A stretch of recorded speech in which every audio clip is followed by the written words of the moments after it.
Depuis que l'Angola a décidé de se retirer de l'OPEP en 2023, le pays mise sur la réalisation de ses projets pétroliers, parmi lesquels Camino, afin de renforcer sa production d'or noir dans un contexte de déclin de plusieurs de ses champs producteurs. La décision finale d'investissement a été annoncée le 21 mai 2024 par les opérateurs du projet, notamment Petronas, la compagnie nationale angolaise Sonangol et le français Total Energy. Dans la bande subsaharienne, dans tous les cas, cela reste d'un enjeu très, très important pour tout le monde parce que en rehaussant sa production à cet horizon, l'Angola maintient ses capacités de production à l'instar du Nigeria et tout cela est de bon augure pour cette région africaine qui montre qu'il est encore possible d'utiliser l'or noir au travers d'innovations technologiques qui vont dans le sens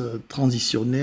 écologique. Le projet Camino, d'une valeur de 6 milliards de dollars, constitue le premier projet d'envergure en eau profonde dans le bassin de Kwanza. Les réserves pétrolières de ce projet sont évaluées à environ 400 millions de barils de pétrole, avec une production estimée à 70 000 barils par jour, une fois pleinement opérationnelle. Et quand on sait que le contenu local angolais est très impliqué dans tout ce qui est production pétrogazière onshore ou offshore dans ce pays, nous ne pouvons que espérer une embellie socio-économique qui profite à tous les opérateurs de ce secteur, y compris aux populations.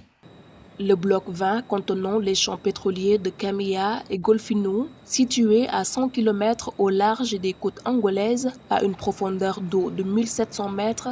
sera exploité par Total Energy en tant qu'opérateur 40%, avec la participation de l'entreprise énergique Petronas 40% et la compagnie pétrolière nationale angolaise Sonangol 20%.